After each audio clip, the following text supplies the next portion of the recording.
আজকের প্রেসক্রিপশন পয়েন্টে সবাইকে স্বাগত জানাচ্ছি। আপনারা জানেন যে এই অনুষ্ঠানে আমরা সুস্থ থাকার গল্প করি। আমরা রোগ নিয়ে যত না কথা বলি তার চেয়ে বেশি বলার চেষ্টা করি কি করে সুস্থ থাকা যায়। যদিও ডায়াবেটিস সম্পর্কে প্রায় সকলেই জানেন, অন্তত এই অসুখটার নাম জানেন, কিন্তু ডায়াবেটিস হলে কি হয় এই প্রশ্ন করলে সবাই কিন্তু সঠিক উত্তর দিতে পারবেন না। চলুন তাহলে মানুষের কাছে গিয়ে দেখা যাক যে ডায়াবেটিস বললে লোকে কি বোঝে। ডায়াবেটিস একটি রোগ যেটা রক্তে গ্লুকোজের পরিমাণ যখন অতিরিক্ত মাত্রায় বেড়ে যায় তখন এটা দ্বারা আক্রান্ত হয় মানুষ। ওই ডায়াবেটিস হওয়ার পর থেকে আমার সমস্ত পাও জিম করতেছি, নাম্বার 1। নাম্বার 2, প্রচণ্ড রকম বুক জ্বালা পোড়া করে। নাম্বার 3, মাথায় ঘোরায়। আমার তো ডায়াবেটিস প্রায় খালি পেটে 23, খাওয়ার পরে এরকম 25 হয়ে যায়। ডায়াবেটিস হলে হাত পা জ্বালা করে, জ্বালা যন্ত্রণা করে, সুগার বেড়ে যায়, আর অনেক ধরনের সমস্যা হয়, সব কিছু দুর্বল হয়ে পড়ে যায়। আজকে আমাদের এই অনুষ্ঠানের অতিথি ডক্টর নুসরাত সুলতানা। তিনি একজন এন্ডোক্রাইনোলজিস্ট এবং তিনি কাজ করেন হরমোন নিয়ে। আমাদের শারীরবৃত্তিক প্রক্রিয়া বজায় রাখার জন্য হরমোন খুবই গুরুত্বপূর্ণ। ডক্টর নুসরাত, হরমোনাল যে অসুখগুলি আছে তার মধ্যে সবচেয়ে কমন বা সাধারণ একটি অসুখ হচ্ছে ডায়াবেটিস। তো এই বিষয়ে একটু আমাদেরকে বুঝিয়ে বলেন যে ডায়াবেটিক যারা, তারা কি ধরনের সতর্কতা অবলম্বন করবেন, এবং যদি কারো ফ্যামিলিতে ডায়াবেটিস থাকে তবে তার কি ধরনের সতর্কতা অবলম্বন করা উচিত। ধন্যবাদ আপনার প্রশ্নটির জন্য। হ্যাঁ, আসলে হরমোনে যত রকম রোগ আছে, ডায়াবেটিস একটা হরমোনজনিত রোগ। এটাই অনেকের আমাদের হয়তো ধারণা নেই। ইনসুলিন একটি হরমোন, ইনসুলিনের অভাবে বা ইনসুলিনের আইদার ঘাটতি আছে অথবা কার্যকারিতা কমে গেছে, ডায়াবেটিস দেখা দেয়। আমরা জানি ডায়াবেটিসের কিছু প্রকারভেদ আছে, 4 রকম প্রকারভেদ। আমি ডিটেলসে যাচ্ছি না, আমি মোস্টলি টাইপ 2 ডায়াবেটিস নিয়ে কথা বলছি, যেটা আসলে প্রিভেন্টেবল, আমরা প্রতিরোধ করতে পারি। এখন টাইপ 2 ডায়াবেটিস ধারণা ছিল আগে যে বয়স্কদের হবে। দুঃখজনক হলেও সত্যি, বর্তমান সময়ে অ্যাডোলেসেন্টদের মধ্যে দেখা যায় এই ডায়াবেটিস টাইপ 2 হয়ে গেছে। ঝুঁকিটার কারণ কি? মাত্রাতিরিক্ত ওজন বা ওবেসিটি আমরা যেটা বলি। আর টাইপ 2 ডায়াবেটিসের আরেকটা জিনিস আমি বলবো যেটা আসলে উল্লেখ করা উচিত, এটা কিন্তু শুরুতে অ্যাসিমটমেটিক, পেশেন্টের কোনো লক্ষণই থাকে না। যতক্ষণ না খুব খারাপ অবস্থায় পৌঁছে যাচ্ছে তখন পানি পিপাসা, বারবার বাথরুমে যেতে হচ্ছে, ওজন কমে যাচ্ছে, এই সমস্যাগুলো দেখা দেয়। তাহলে আমরা আগের থেকে কিভাবে বুঝবো যে আমি ঝুঁকিতে আছি, ভবিষ্যতে হতে পারে, অথবা আমি কিভাবে প্রিভেন্ট করব। এটার আসলে কিছু সুনির্দিষ্ট গাইডলাইন আমাদের যারা ওয়ার্ল্ড অথরিটি আছেন আমাদেরকে দিয়ে দিয়েছেন। যার ডায়াবেটিস নেই তাকে আমরা আসলে স্ক্রিনিংয়ের আওতায় নিয়ে আসবো। কাদেরকে আমরা স্ক্রিনিং করব? পরিবারে যদি ডায়াবেটিস থাকে তাকে নিজের স্ক্রিনিং করতে হবে। হ্যাঁ, এখানে এটা হচ্ছে প্রথম কথা। সো স্ক্রিনিং আমরা কাদেরকে করব? প্রথমে আমরা খুঁজে বের করব যাদের ওজন বেশি। আমরা বিএমআই বলে একটা কথা বলি, বাংলাদেশিদের বিএমআই 23 ক্রস করলে আমরা বলি এশিয়ানদের বেশি, যেটা পাশ্চাত্য আর একটু বেশি ধরা হয়। ওজন বেশি এবং আরেকটি রিস্ক ফ্যাক্টর আছে, যেমন ফ্যামিলি হিস্ট্রি অফ ডায়াবেটিস আছে। মহিলাদের ক্ষেত্রে জিডিএম বা প্রেগনেন্সি ইন্ডিউস ডায়াবেটিস হিস্ট্রি ছিল, পলিসিস্টিক ওভারি ছিল, তারপরে যার উচ্চ রক্তচাপ আছে অথবা ডিসলিপিডিমিয়া আছে বা আরও কিছু ফ্যাক্টর আছে, তাদেরকে স্ক্রিনিংয়ের আওতায় আনতে হবে। অর্থাৎ ওজন বেশি হলে, যেসব গর্ভবতী মায়েদের গর্ভের সময় ডায়াবেটিস হয়েছিল তাদের বেলায়, যাদের বংশে ডায়াবেটিস আছে তাদের জন্য, যাদের রক্তে চর্বির আধিক্য আছে বা চর্বির পরিমাণের কম বেশি, ভালো কোলেস্টেরলটা কম, খারাপটা বেশি, এইচডিএল কম থাকে, ট্রাইগ্লিসারাইড, এই ধরনের রোগীদের ক্ষেত্রে স্ক্রিনিং খুবই জরুরি। আর যাদের কোনো রিস্ক ফ্যাক্টরি নাই, কিন্তু আমাদের দেশের মানুষের জন্য, আমি আমাদের দেশের থেকে আরও ব্রডার টার্মে বলি এশিয়ানদের জন্য, আমরা কিন্তু genetically genetically prone to have insulin resistance, এবং আমাদের ইনসুলিন সেক্রেটরি ক্যাপাসিটিও কিন্তু কম। অলরেডি আমাদের গবেষণালব্ধ কিছু জ্ঞান আছে এই বিষয়ে। তো আমাদের দেশে সবাই কিন্তু ইনসুলিন কম তৈরি করে, আমাদের সেক্রেটরি তারা ইনসুলিন রেজিস্ট্যান্ট। দেখা যায় আমার মা যদি প্রেগনেন্সিতে ম্যালনারিশড হন, মা ঠিকমতো খাচ্ছেন না, আমি লো বার্থ ওয়েট হিসেবে আমার জন্ম হলো। সো আমি যখন একটু বড় হই, আমার অ্যাবান্ডেন্স অফ ফুড আমার আশেপাশে আছে, আমি নিজের মতো করে খাওয়া শুরু করছি, আমার শরীর তো সেটাকে ওভাবে রিড করে যে আমার আশেপাশে ফেমিন ছিল, দুর্ভিক্ষে ছিল, আমি এখন যা পাচ্ছি খেয়ে জমাতে শুরু করে। সো ইল হেলথ বা লো বার্থ ওয়েট বাচ্চার একটা সময় ওবিস হয়ে যায়। আর প্রেগনেন্সিতে যদি মায়ের ডায়াবেটিস থাকে, আইডিএম বেবিরা, সেই বেবিদের আসলে আরও নানান ধরনের ফ্যাক্টর আছে, জেনেটিক সাসেপ্টেবিলিটি, এনভায়রনমেন্টাল ফ্যাক্টর, সব কিছু মিলে ডায়াবেটিসের একটা প্রবণতা তৈরি হয়। কারণ মায়ের গর্ভ থেকে আমরা বিপাকজনিত সমস্যা নিয়ে সমস্যা- জন্ম নিতে পারি। স্থূলকায় বাচ্চাগুলো 13-14 পিউবার্টি থেকে শুরু হয় ইনসুলিন রেজিস্ট্যান্স। ব্লাড সুগার আমি যখন ওজিটিটি করছি হাই, আবার যখন আমরা ওয়েট কন্ট্রোল করছি রিভার্স ব্যাক করছে। সেটা কিন্তু প্রিভেন্ট করা যায়, ইভেন আমরা যদি ওজন কন্ট্রোল করি নির্মূলও করা যাচ্ছে। আর বাকি যে টাইপগুলো আছে সেগুলোতে কিছু আছে যা আমরা আসলে চেঞ্জ করতে পারবো না। টাইপ 1 যেটা ইমিউনোলজিক্যালি মিডিয়েটেড, সেটা যিনি প্রোন তার হবে, বা আদার স্পেসিফিক টাইপ যদি অন্য কোনো ডিজিজ কন্ডিশনের কারণে হয়। আর GDM another alarmingly increasing factor. এখন কিন্তু আমাদের জেস্টেশনাল ডায়াবেটিসের রেটও ভেরি হাই, যেটা একসময় বলা হতো 8 থেকে 9%। এখন দেখা গেছে যে আমাদের যে ল্যান্ডমার্ক স্টাডি আছে in the field of GDM 9 to 25%। Even Bangladesh রেঞ্জটা তো আশেপাশে বড় কেন, 9 থেকে 25? ওখানে আসলে মানে it was a multi center trial including almost অনেকগুলো কান্ট্রি নিয়ে। কোনো দেশে 8-9, আমি যদি আমাদের সাবকন্টিনেন্ট বলি 20 to 30%।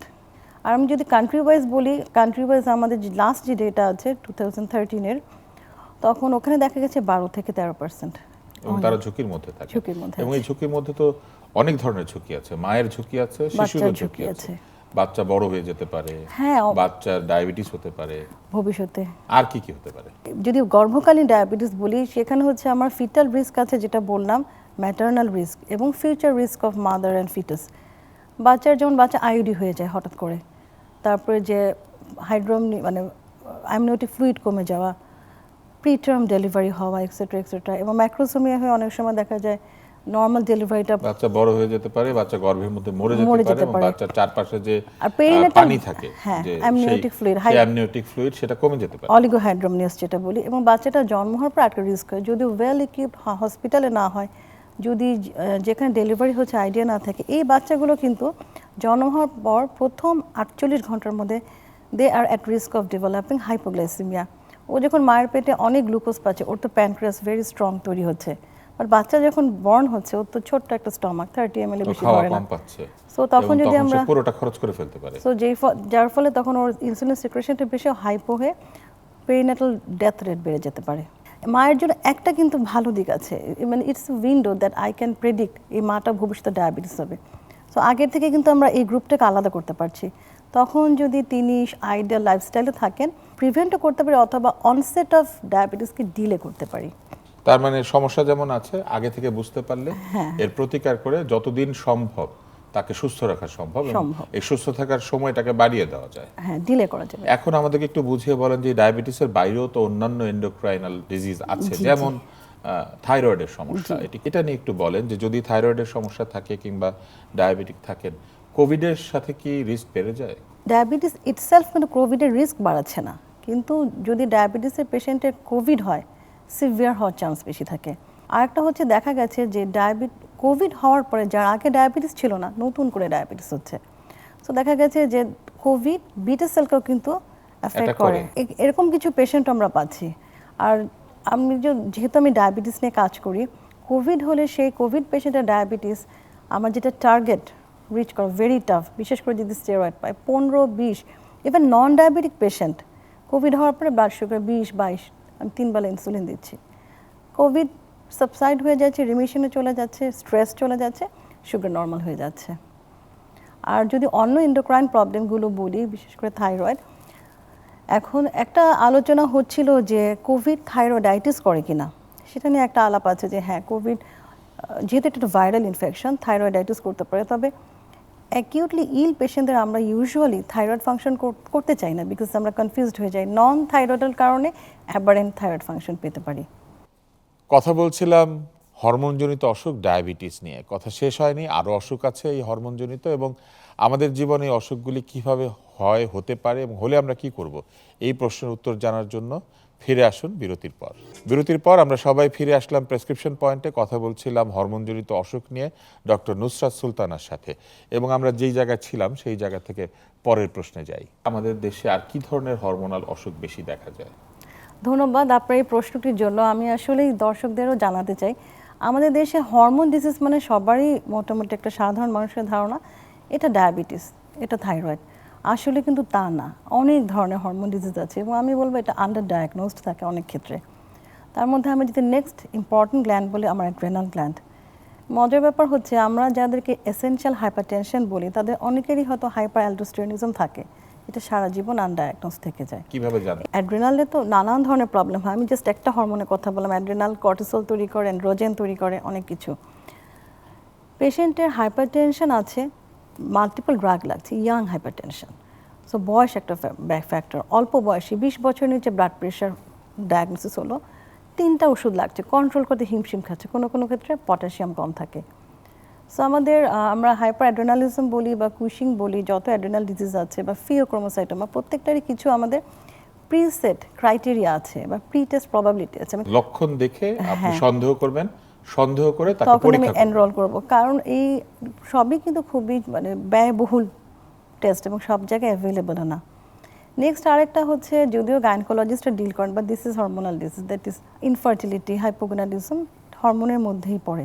অর্থাৎ যাদের প্রজনন সংক্রান্ত হরমোনের কম বেশি থাকে, হ্যাঁ, তাদের বেলায় এই অসুখগুলি, যদিও গাইনোকোলজিস্টরা ডিল করেন, কিন্তু এটা তো আসলে হরমোনের অসুখ। হ্যাঁ, আমরা মানে অনেক সময় কোলাবোরেট সার্ভিস আমরা দিই, কোলাবোরেটিভ সার্ভিসও আমরা দিই। আর আছে স্টেজের problem, short and tall, short স্টেজেরই আমরা বেশি পাই নানান কারণে। গ্রোথ হরমোনের সমস্যা কি আমাদের এখানে প্রচুর দেখা যায়? আচ্ছা, আমি আমার অভিজ্ঞতা যদি বলি, শর্ট স্টেচার কিন্তু হয়তো আমি যেখানে কাজ করি টারশিয়ারি লেভেল হসপিটাল, সো আমাদের কাছেই পেশেন্টগুলো আসে সারা সব জায়গা থেকে। Short Stitcher common, short Stitcher, isolated short Stitcher with hypogonadism, ছোটো ছোটো ছেলেমেয়েরা আমরা পাই, ডিলেড পিউবার্টি, প্রিকশিয়াস পিউবার্টি, সবই কিন্তু পাই। খুব ইন্টারেস্টিং পেশেন্ট আমরা আসলে আমাদের ক্লিনিক্যাল লাইফে পেয়ে থাকি। তারপরে আরও কিছু প্রবলেম আছে, যেমন জাইগ্যান্ট। কিছুদিন আগে এক জায়েন্ট পেশেন্টের বিভিন্ন পেপার পত্রপত্রিকা ছবি এসেছিল, কক্সেস বাজারের একজন পেশেন্ট, প্রায় 7 ফিটের কাছাকাছি লম্বা, pituitary disease, pituitary macroadenoma, microadenoma, prolactinoma, very common আরেকটা প্রবলেম। যে ইরেগুলার সাইকেল হচ্ছে, ইনফার্টিলিটি, দেখা গেল প্রোল্যাক্টিন প্রবলেম। এই চিকিৎসাগুলি কি সবই বাংলাদেশে আপনারা হ্যাঁ, করতে বাংলাদেশে পারছেন? কিন্তু সবই মোটামুটি ভালো চিকিৎসা সম্ভব আমাদের এখানে। ইভেন আমি তো এন্ডোক্রিনোলজিস্ট, ভালো ভালো কিন্তু এন্ডোক্রিন সার্জারিও হয়, adrenal surgery, parathyroid another under diagnosed problem, because প্যারাথাইরয়েডও কিন্তু অ্যাসিম্পটোমেটিক থাকে। হাইপোথাইরয়েড সম্বন্ধে একটু বলতেই হয়, হাইপোথাইরয়েডের প্রিভ্যালেন্স বা ইনসিডেন্স রেট কিন্তু বেড়ে গেছে। একটা সময় ছিল আমরা আয়োডিন ডেফিশিয়েন্ট, আমাদের বড় বড় গয়টার দেখা দিত, বাট তারপর তো ইউনিভার্সাল সল্ট আয়োডাইজেশন অতিরিক্ত হলো। আয়োডিন গ্রহণের কারণে এটা হচ্ছে? এটা হচ্ছে, যেটা হয়, আমরা যখন ওভার আয়োডাইজড যদি হয়ে যাই, আমাদের হয়তো একটা ডরম্যান্ট অটোইমিউনিটি ছিল, থাইরয়েড অটোইমিউনিটি, যেটা সাইলেন্ট ছিল। আয়োডিন ওভারলোড অটোইমিউনিটিকে এক্সপ্রেস করে, যার ফলে আমরা অটোইমিউন হাইপোথাইরয়েডিজম বেশ কমনলি পাই। তাহলে সেক্ষেত্রে কি আয়োডিনের পরিমাণ যাচাই করে শরীরে এরকম কোনো ব্যবস্থা আছে এটা আসলে যেটা করে লবণ গ্রহণের ক্ষেত্রে আমরা ভিন্ন চিন্তা করতে পারি? আচ্ছা, এটার উত্তর যদি দিতে হয়, এটা তো আসলে একটা মানে সত্যিকারের আয়োডিন আমাদের নিউট্রিশন কতটুকু দরকার, এটা কিন্তু ব্লাড লেভেল দিয়ে আমরা করতে পারি না, আমরা ইউরিনারি আয়োডিন দেখতে হয় 24 আওয়ার। আমরা এই সেক্টরে বলবো কিছু রিসার্চ অ্যাক্টিভিটি আমাদের আছে। আনফর্চুনেটলি আয়োডিন যে মেথডে আমরা মাপ, পিউভেট ডাইজেশন মেথড, সঠিকভাবে নিরূপণ করা এবং আসলে আমার সাফিসিয়েন্ট না আমি ডেফিশিয়েন্ট বের করা খুব ডিফিকাল্ট। আমাদের যেমন lactating mother, pregnant mother, school চিলড্রেনের উপরে কাজ আছে। কিন্তু বাজারে দেখা তো গেছে কিন্তু কম। বাধ্যতামূলক সব লবণকে আয়োডাইজড করতে হবে, করতে এরকম হবে। একটি নির্দেশ আছে, কারণ ইউনিসেফ এটাকে প্রমোট করেছে। কিন্তু এটা আমাদের একটা কিন্তু আয়োডিন ছাড়া লবণ কিন্তু বাজারে নাই। নেই। তো এইটার থাকার জন্য কি আপনারা কিছু বলছেন বা চেষ্টা করছেন যাতে আয়োডিনবিহীন লবণও বাজারে পাওয়া যায়? যেমন ফ্লোরাইড ছাড়া টুথপেস্ট নাই, কিন্তু সব টুথপেস্টে তো ফ্লোরাইড থাকার দরকার নেই। নেই। আসলে যে পলিসি মেকারদের সাথে কথা বলার হয়তো সময় এসেছে যে আসলে, কিন্তু আমরা যখন আমরা আয়োডিন এস্টিমেট করলাম, যদিও স্মল গ্রুপ অফ পেশেন্ট, আমি তো সারা কান্ট্রি রিপ্রেজেন্ট করে না। আমরা অনেক ধরনের হরমোন দেওয়া পশু পাখি এখন খাই, কারণ ব্রয়লার চিকেন থেকে শুরু করে যতটুকু ফ্যাক্টর জানা আছে থাইরয়েড খারাপ হওয়ার পিছনে, একটা তো ওভার আয়োডাইজেশন বা আয়োডিন কন্টেনিং মেডিসিন যদি খায়, আরও কিছু মেডিসিন আছে, যেমন অনেক সময় লিথিয়াম পায় আমাদের সাইকিয়াট্রিক পেশেন্টরা, কিছু হেপাটিক ড্রাগস আছে, এই ড্রাগগুলো হচ্ছে ড্রাগ ইনডিউস সর্বজন হাইপোথাইরয়েডিজম বিদিত। হতে পারে। সাধারণ মানুষকে আপনি কি পরামর্শ দেবেন যদি তিনি ভালো থাকতে চান হরমোনালি? উনি কি করবেন? কোনো লাইফস্টাইল মডিফিকেশনের দরকার আছে, কোনো খাবারে পরিবর্তন আনার দরকার আছে, কিংবা কোনো রেগুলার টেস্ট বা কোনো মনিটরিং এর দরকার আছে? কি করতে হবে? আচ্ছা, এখন যদি আমরা হরমোন ডিজিজগুলোকে ভাগ করি, সেখানে আমি যদি ম্যানিপুলেট করতে চাই, আগের থেকে সতর্ক হতে চাই, দ্যাট ইজ ডায়াবেটিস। ওখানে আমার তার এই মানে সুযোগটা ডায়াবেটিসের ক্ষেত্রে 100%। আগে থেকে সতর্ক থাকাটা বেশি জরুরি। হ্যাঁ, আর থাইরয়েডের কথা আমি যদি বলি, এখানে আমি একটা সতর্কতার কথা বলবো, যিনি প্রেগনেন্সি প্ল্যান করবেন তার থাইরয়েডটা উনি স্ক্রিন করে নেবেন। বিকজ মা জানেনই না 4 সপ্তাহ 5 সপ্তাহ আগে যিনি প্রেগনেন্ট ছিলেন ওই সময় ফিটাল ব্রেইন তৈরি করার জন্য, ফিটাল ব্রেইন ডেভেলপ করার জন্য thyroxine is an essential component, এটা একটা বলতে পারি। আর অনেক দেশে স্ক্রিনিংয়ের পার্ট হিসেবে আমরা যখন রুটিন সিবিসি করি একটা টিএসএইচ কিন্তু করা হয়, বিশেষ করে যদি পেশেন্টটি হাই রিস্ক জোনে থাকে অথবা ফ্যামিলি হিস্ট্রি থাকে। আর বাকিগুলো আসলে স্ক্রিনিং করার মানে ওরকম কোনো নিয়ম নাই যে আমি এটার জন্য একটা স্ক্রিনিং করব। ধন্যবাদ ডক্টর নুসরাত সুলতানা। আমরা আপনার কাছ থেকে জানতে পারলাম আমাদের খুবই পরিচিত দুটি রোগ, হাইপারথাইরয়েডিজম অর্থাৎ থাইরয়েড সংক্রান্ত রোগ, আর হচ্ছে ডায়াবেটিস নিয়ে। এর বাইরেও আমরা কিছু অপরিচিত রোগ নিয়ে কথা বলেছি। এইবার আমরা অনুষ্ঠানের শেষ প্রান্তে চলে এসেছি। আমরা আজকে কথা বলেছি মূলত ডায়াবেটিস নিয়ে, ডায়াবেটিসের সাথে কোভিডের সম্পর্ক নিয়ে এবং এর বাইরে হরমোনজনিত অন্যান্য যে অসুখগুলি রয়েছে সেই অসুখগুলির বিষয়ে। হরমোনজনিত রোগের চিকিৎসা রয়েছে এবং সেই চিকিৎসা নানান ধরনের। যাদের হরমোনজনিত সমস্যা আছে বলে মনে করেন, যারা জানেন তাদের হরমোনজনিত সমস্যা আছে, অথবা পরিবারে যদি এই ধরনের সমস্যা থাকে, তবে দ্রুত চিকিৎসকের কাছে গিয়ে অন্তত জেনে নেওয়ার চেষ্টা করতে পারেন যে আপনার এই রোগটি হওয়ার সম্ভাবনা কতটুকু, অথবা হয়ে থাকলে সেরে যাওয়ার উপায় কী। আগামী অনুষ্ঠান দেখার আমন্ত্রণ জানিয়ে বিদায় নিচ্ছি।